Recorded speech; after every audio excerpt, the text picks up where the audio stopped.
Now, they used unique modelling here in Marsat. Tell us a little more about the sort of work, because they did something in effect along using the Doppler effect. Just explain a little more. What So the Doppler effect, or the analysis around it, is known for centuries. Police uses it to actually find speeding cars. What is new is to put it all together with the airline industry and make sense out of this. So what happened is they used the 7 pings to establish essentially the northern and southern arc, still very symmetric. If the satellite had been symmetric and the plane flying down there, Doppler wouldn't have helped. But what they have used is an asymmetry on the satellite itself, meaning the satellite has not been trapped exactly above the equator. It's been kind of oscillating forth and back twice a day. And using this slight movement of the satellite, plus maybe some asymmetry on the plane, allows them to figure out that most likely it's gone south rather than north.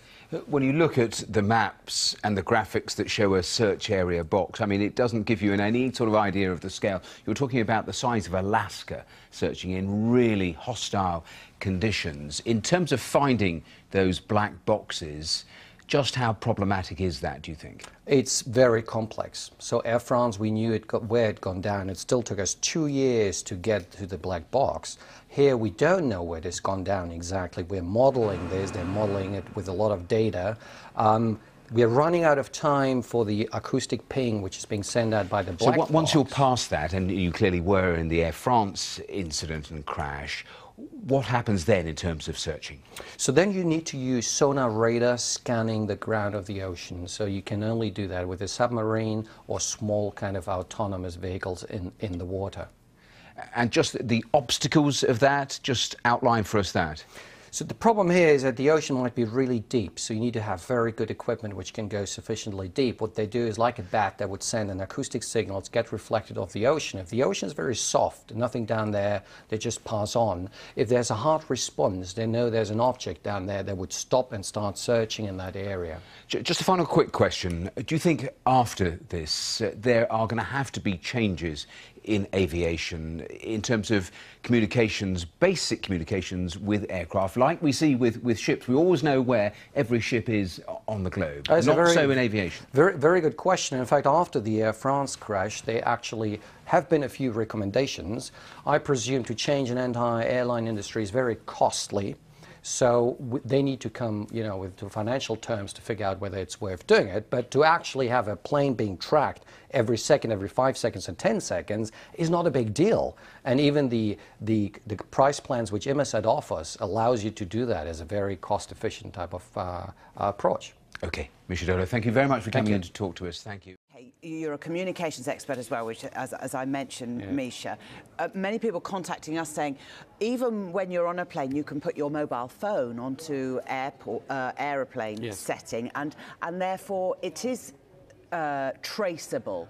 Why hasn't there been any communications messages going to and from people's mobiles? That's a good question. So what happens is that the mobile phones, when you have them on the plane, even if you're not in the airplane mode, they don't communicate with the towers, the base towers on the ground. So we have base stations, so-called base stations mounted in the cities, which communicate with your mobile phone. Now, if you're flying very high, you actually don't reach these base towers. Okay, so therefore there's no communication there, and they're using a completely different system from the satellite type of systems, from the radar type of systems. They have nothing to do with each other, so there's no communication. There is absolutely no way any satellite or radar can pick up those mobile phones. No way, no. So with all the theories going on that perhaps it could have landed somewhere, or if it was anywhere near land, it would then start to pick up those mobile signals. Absolutely again. True. So once a plane comes close down, a few hundred meters about to land, the cell towers would pick up phones which are switched on. So you need to presume somebody has a phone on, which always happens, okay? If you land on an island, on an airport, where there's an airport, you presume there's a cell tower there, would pick it up. If you land on an island where there's no cellular communications, I presume it's difficult to have an airport which is big enough to actually take a Boeing 777. And there was the talk about somebody calling a relative on a phone and it actually rang. How is that possible? Yeah, so that's a little trick the operators play sometimes. So normally it shouldn't happen.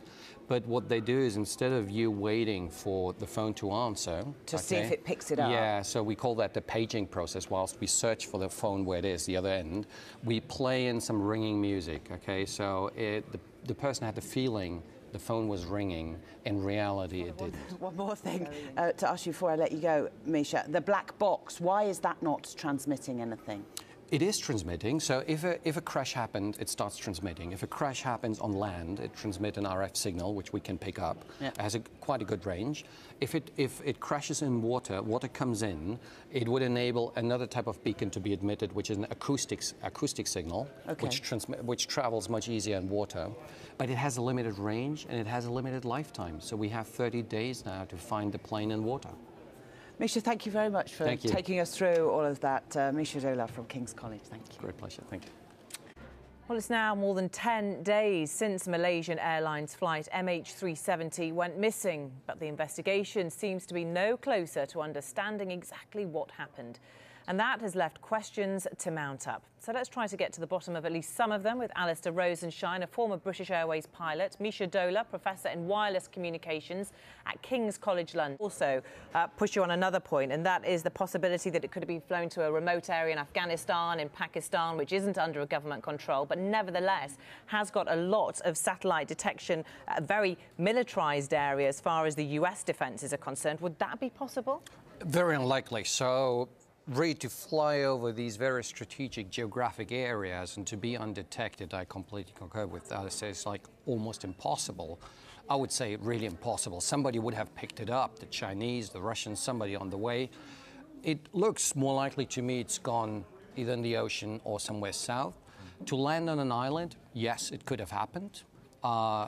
Probably you need a very big runway to land a Boeing 777. So 1.5 kilometers. 1.5 kilometers, so you know what type of island you're looking for. You need most likely a cellular tower there. Some signals would have been picked up from a cellular point of view. We would have known immediately where the plane is.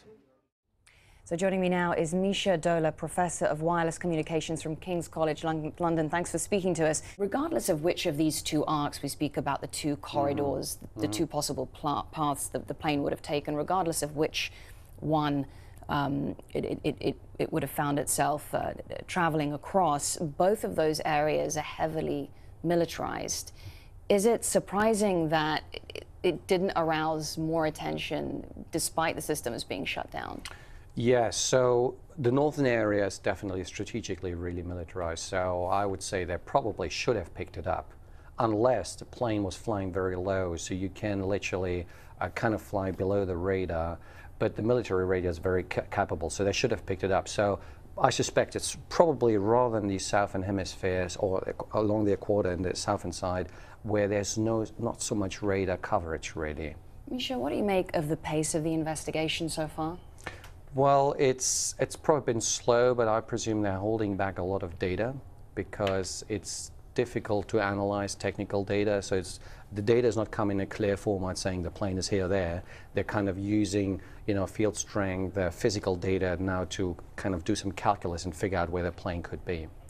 Mischa Dohler, Professor of Wireless Communications at King's College London, thank you for coming in and sharing your expertise with us today.